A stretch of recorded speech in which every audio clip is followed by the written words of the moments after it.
Good morning, students! This is Rafi Gigagilar, your DISS teacher. Before we proceed to our formal discussion, please don't forget to visit our official website at www.gaitf.com. Don't forget to log in your account and visit the learning path so that you can be able to download all the files I've uploaded there. Don't forget to answer your quizzes as well as the activities I have prepared. So, let's now begin.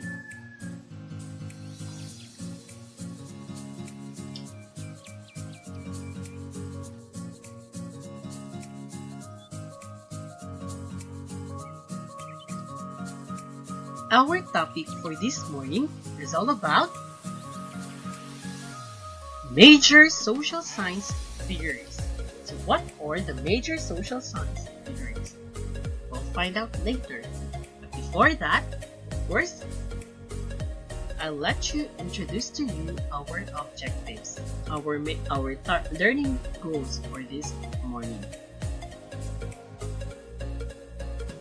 Before we begin, this will be our objectives for today's discussion. First, understand the concepts and principles of structural functionalism, Marxism, and symbolic interactionism. Second, determine the manifest and latent functions as well as dysfunctions of social structure. Third, analyze social inequalities in terms of class conflict. And last but not the least, appraise the meaning that people attach to everyday forms of interaction in order to explain social behavior.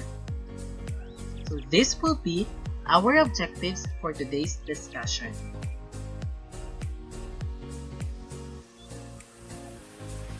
The macro level of the major social science theories in sociological analysis includes structural functionalism and Marxism.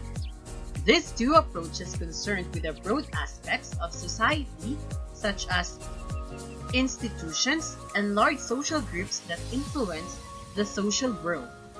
It looks at the big picture of society and suggests how social problems are affected at the institutional level.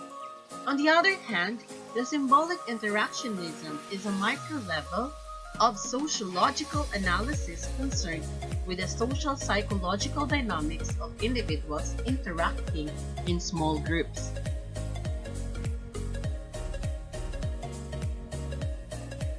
Sociology offers three major social science theories, namely structural functionalism, Marxism, and symbolic interactionism. Each perspective offers a variety of explanations about the social world and human behavior.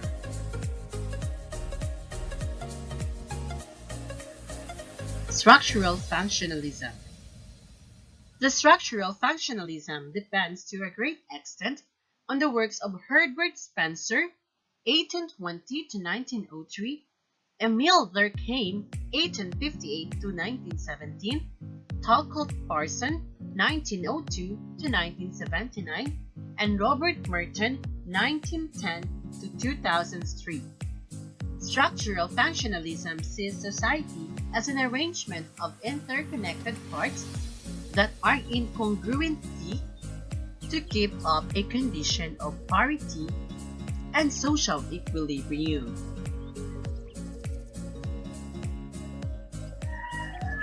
Functionalists use the terms functional and dysfunctional to describe the effects of social elements on society. So the terms functional and dysfunctional. So functional, it contributes. Dysfunctional, it does not contribute. Okay, elements of society are functional if they contribute to social stability and dysfunctional if they disrupt social stability. Some aspects of society can be both functional and dysfunctional.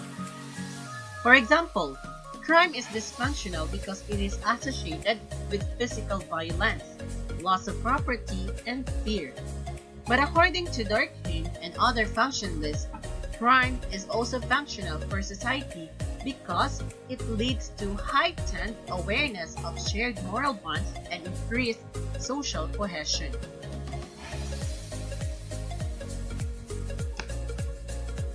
Robert Merton, in the year 1968, has identified two types of functions.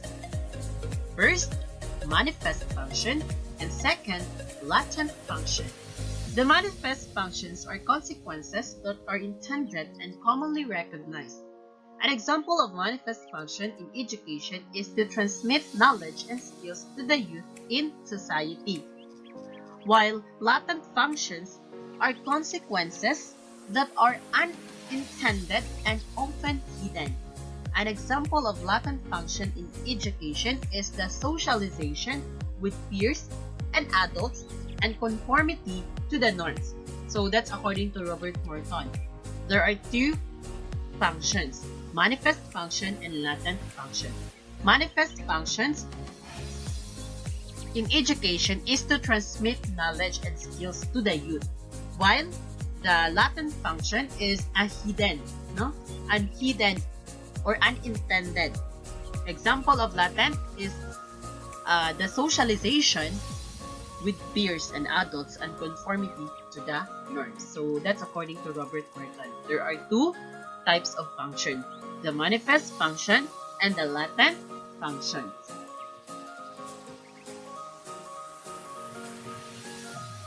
Next is Marxism. The starting point of the conflict perspective can be rooted with the great works of Karl Marx, 1818 to 1883. He proposed that all social orders experience phases of financial turn of events. As societies evolved from agricultural to industrial concern over meeting survival needs is replaced by concern over making a profit, the hallmark of a capitalist system. Industrialization prompts the improvement of two classes of individuals. So what are those two? First is the bourgeois or the proprietors of the methods for creation. So the bourgeois, those are the rich people or the middle class.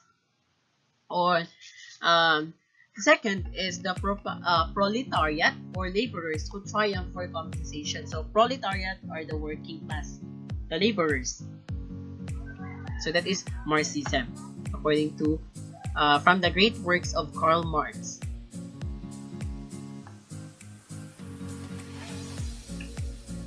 The division of society into two expansive classes of individuals, the haves and the have-nots, is valuable to the proprietors of the methods for creation.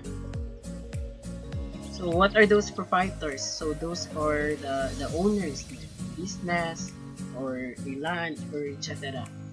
So that is proprietors. The laborers who may gain just means compensation are denied access to the numerous assets accessible to the rich proprietors. As indicated by Marx, the bourgeois until their capacity to control the establishment of society for their potential benefit. For instance, Marx recommended that religion fills in as a sedative of the majority, in that it calms the pain and enduring related with the average worker's way of life and spotlights the laborer's consideration on other worldliness, God, and existence in the wake of death instead of on such common worries as day-to-day environments.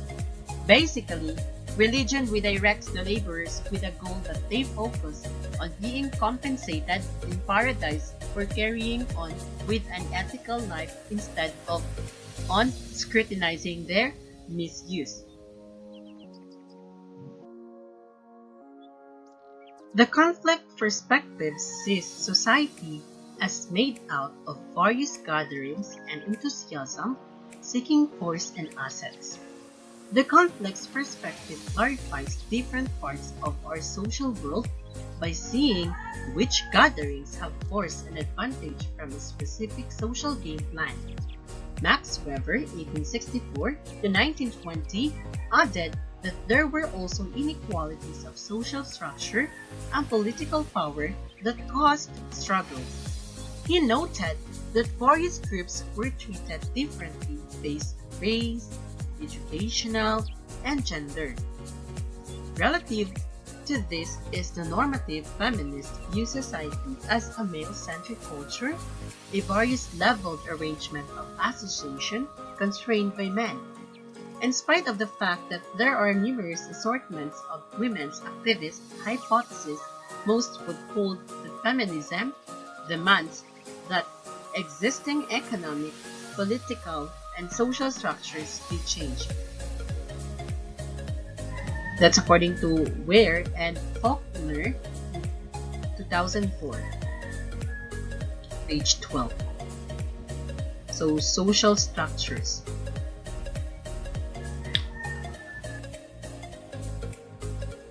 Next is the symbolic interactionism. So, the symbolic interactionism, so it's like a cycle, so it's a process. So, communicate with each other. So, let's have first the society. So, in the society, of course, it's the symbols. What are these symbols? Symbols that could be used for communicating other people through the use of symbols in a way of in a written text or in a signs. Second is established meanings. So, what are the meanings of those symbols? And then develop their views, their perspectives, their how they understand, they comprehend that certain meaning, and then communicate with each other. So, in the sense of interaction, like having a conversation, transferring ideas from one person to another. Not just about transferring, but also returning. So that is symbolic interactionism. Now let's find out what is symbolic interactionism all about more. Symbolic interactionism mirrors the miniaturized scale of sociological viewpoint and was to a great extent affected by the works of early sociologists and scholars such as George Simmel, 1858 to 1918, Charles Cooley, 1864 to 1929, George Herbert Mead, 1863 to 1931, and Irving Goffman, 1912 to 1982. Symbolic interactionism is a theory that's centered to human communication, both verbal and non-verbal, and to images, symbols, significance through language and the manner of individual understanding. So that is symbolic interactionism. Mirrors the miniaturized scale of sociological viewpoint.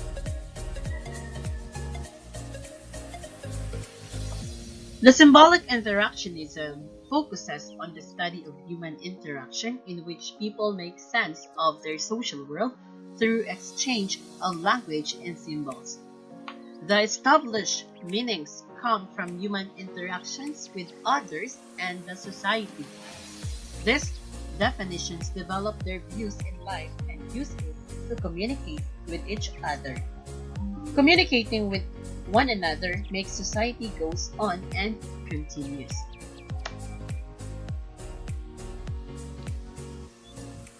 Sociologist W.I. Thomas, in the year 1966, highlighted the significance of definitions and implications in social conduct and its outcomes. He recommended that humans react to their meaning of a circumstance as opposed to the objective circumstance itself. Subsequently, Thomas noticed that circumstances that we characterize as genuine becomes genuine in their outcomes. That's according to sociologist W.I. Thomas. So thank you so much, students. Thank you for having your time with me. That's all, and God bless everyone. Bye. Keep safe.